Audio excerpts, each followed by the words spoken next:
Let me transfer you. Switch to Farm Bureau Insurance today and get real service instead of getting really tangled up. For auto, home, life, and health, get the membership advantage. Get Farm Bureau Insurance.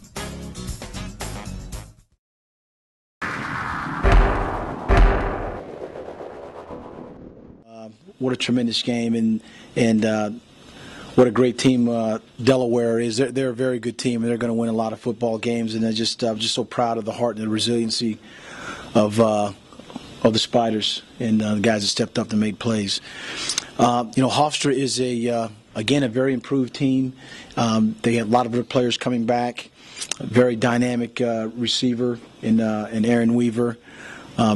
They put the ball in his hands. He does great things where they got a good defense, and they're very talented. So it's good to be home, though. In the other respects, it's good to be home off the road. I think somebody said we've played 5 road games, and it's good to be back in the confines of UR Stadium.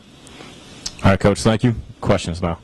Mike, given the form of last year's game, do you study that much or do you not study that much? That was pretty much a mismatch. Well, you look at it from personnel standpoint, and just maybe look at it from schemes. Are they still doing the same things that they've shown? Their first 2 opponents. That we have film on to see if there's any crossover. I'm sure there'll be some differences. I mean, that's part of game planning when you do provide subtle differences and things like that. But we've got 2 games on them. They have our 2 games. They'll be game planning us. I don't think they'll do anything different than what they normally do, because we're not going to do anything different than what we normally do. I'm quite sure Coach Cohen would talk about the execution of whatever systems that he's using in order to to give themselves a chance to play. So we'll do the same thing. Speaking of playmakers, Darrell Hamilton made a nice play last week, and I wonder if his duty will be extended now. It looked like the guy he replaced, Mike Ireland, had a shoulder problem. What reason do you have to be confident in what Darrell can do? Have a lot of confidence in him, and obviously, confidence, you gain that through demonstrated performance. And, Darrell went in, and not only with the interception, but had a couple tackles, caused a fumble, so he was very active. And I think that, just going to make that particular unit, the whole secondary unit, particularly the safety position back there, a better position. So Darrell will play in the game.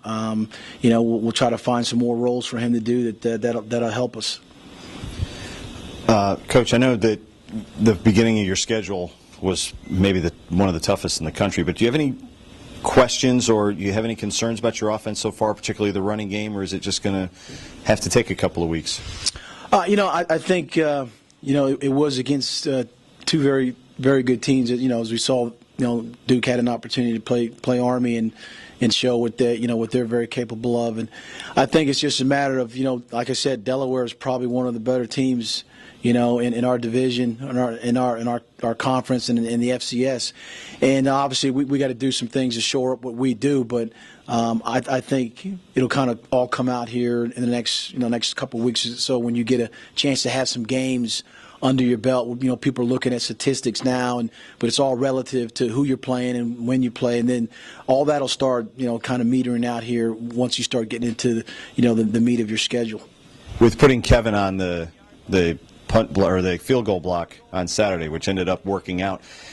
Frank Beamer started this a while ago, and I don't know if he was the first one to do it or not, but are you noticing more of a trend, and do you buy into the fact that put your best players on special teams? I know Timmy played on a lot of the kickoff returns. Is that more and more happening in college football?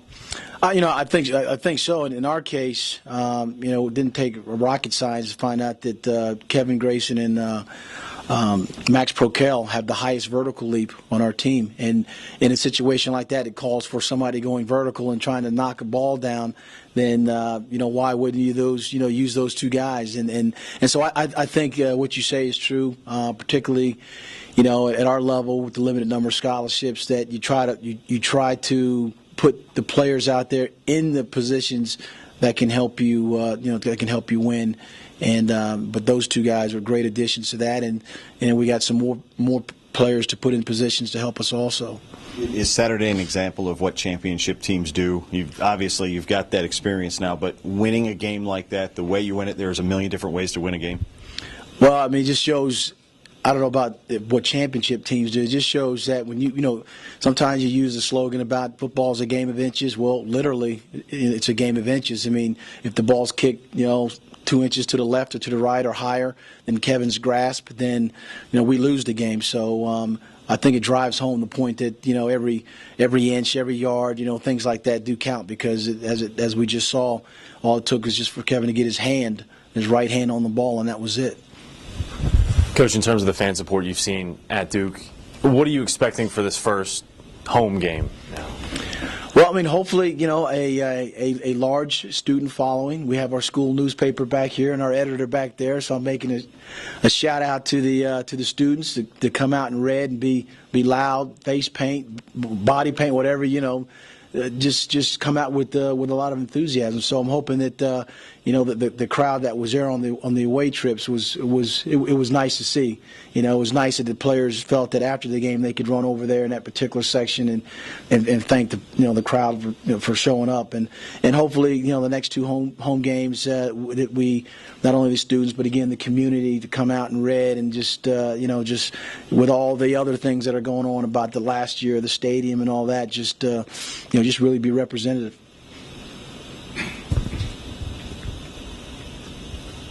Anything else for Coach? Hey, you're obviously number one. You're a defending national champion. When you're in that position, do you find that, is it a pressure situation? Is it a challenge? Is it an opportunity? How do you look at it? Paul, this is, of course, is new ground here in terms of the last time we were number one, we lost the next game, and this one was a situation that could have been very similar. We don't pay attention to the fact of the being in number one part. What we focus on and pay attention to is the fact that we got to play better. On special teams, everybody saw the issues there on offense, on defense. So it's not necessarily where the ranking is in terms of where this team is. It's where we have to, where we got to take care of ourselves and perform better than what we did on Saturday. But then also, again, speak to the resiliency of the team and finding a way to win. So it's good, and it's also a challenge that that we don't let down, that we continue to try to improve. The rankings come out each week. Are you looking to see where you guys are?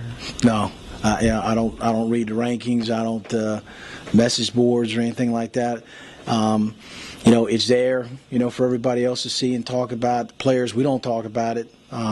We just go about the business of, trying to execute our offense, our defense, and our special teams. And we're still a work in progress, and we're just going to keep on trying to play good football. We've got Nick Battle coming up here in a second. Why don't you talk about the play of the defensive line? Losing 2 All-Americans from last year, you got to be happy with what you've seen so far.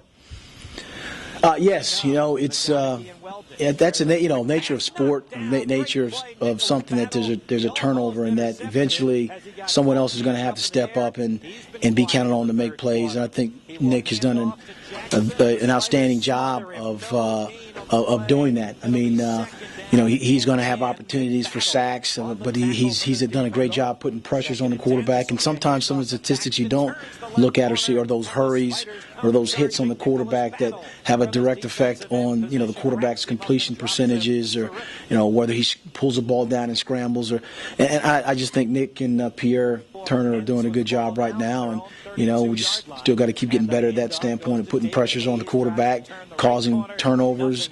It's all they're all combined. So what he's doing right now, we're very pleased.